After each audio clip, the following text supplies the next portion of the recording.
Is on adoption of the resolution. Those in favor say aye. Aye. Those in favor say no. No.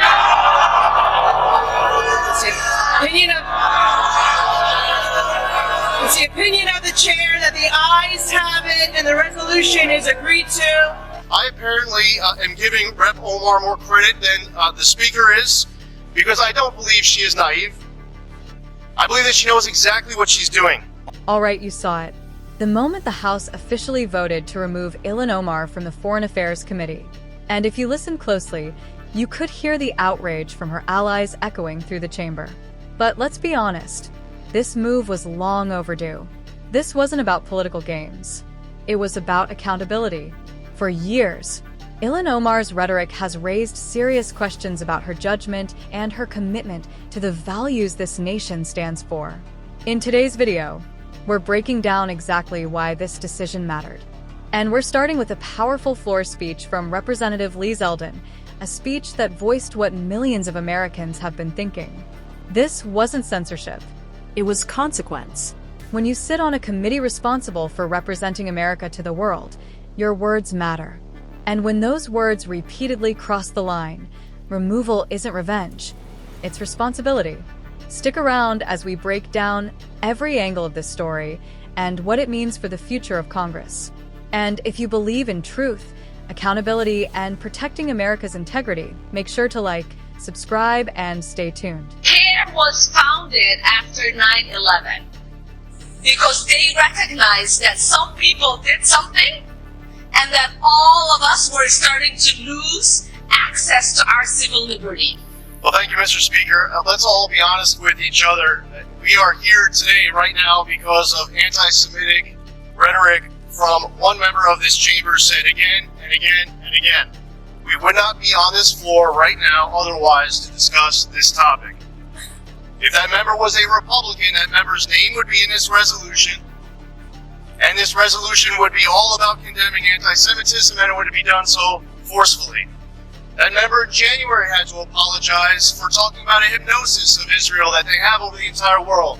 That member had to apologize in February by saying that if you support Israel, it must be because you're bought off by Jews. That member called it an unequivocal apology, even though she filled it with equivocation. And now we're back again, this time by saying that if you support the U.S.-Israel relationship, that you must have pledged allegiance to a foreign government. Except this time that member is refusing to apologize.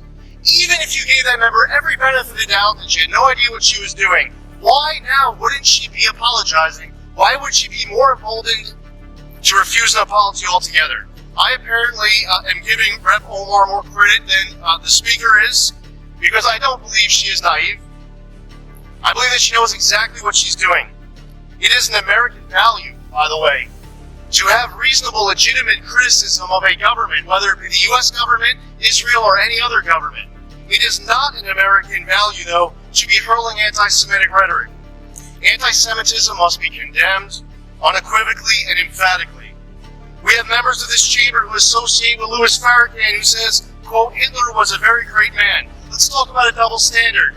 In January, we all came to this chamber. We condemned white supremacy. We named a Republican member. We kicked that member off of his committees. He can't serve on the Small Business Committee, but this member will continue to serve on the House Foreign Affairs Committee. But no, now, we can't come here and just emphatically, solely, forcefully condemn anti-Semitism and name names, but if it was a Republican, we would. It's time to call out these statements for what they are.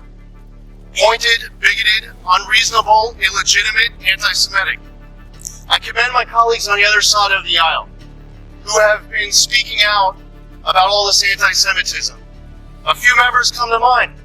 Chairman Engel, Congressman Deutsch, Congressman Nadler, Congresswoman Lowy, Congressman Gottheimer. Many of my colleagues on the other side of the aisle, I believe to their core, know how very wrong this is, and there are many other members to name as well. And I'd be remiss if I didn't take this opportunity to say thank you to each and every one of them, because support of Israel, support of Jews, standing against anti-Semitism has been bipartisan in the past. It should be bipartisan today. It should be bipartisan forever. Representative Lee Zeldin showed real leadership on that House floor. No spin, no hesitation, just straight truth. He called out the hypocrisy that's been eating away at Congress for years, and he was absolutely right. If a Republican had said even a fraction of what Ilhan Omar has said, they would have been censured, stripped of every committee, and pushed out of Washington entirely. But in her case, excuses.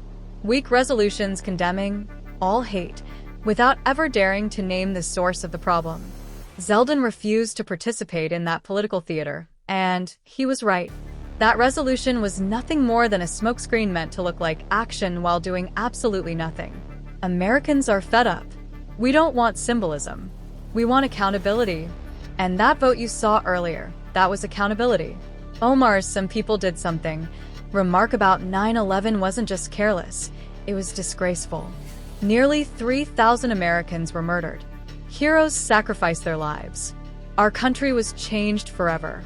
And she reduced it to a vague, dismissive phrase. That's not tone deaf. That's a disconnect from the American experience. And it didn't stop there. Accusing supporters of Israel of dual loyalty, claiming Israel hypnotized the world. These aren't policy critiques. They're centuries-old anti-Semitic tropes. Her defenders can talk about context all they want, but the words are on record, in her own voice. This isn't manufactured outrage. It's righteous outrage. The House Foreign Affairs Committee deals with America's most sensitive diplomatic issues. Its members speak for the United States on the world stage. Their loyalty must be to the Constitution and to the American people, fully and without question. Ilhan Omar has repeatedly shown she cannot meet that standard. Her rhetoric divides, diminishes, and undermines. Enough excuses. Enough political cover. Removing her from that committee wasn't punishment. It was protecting America's integrity.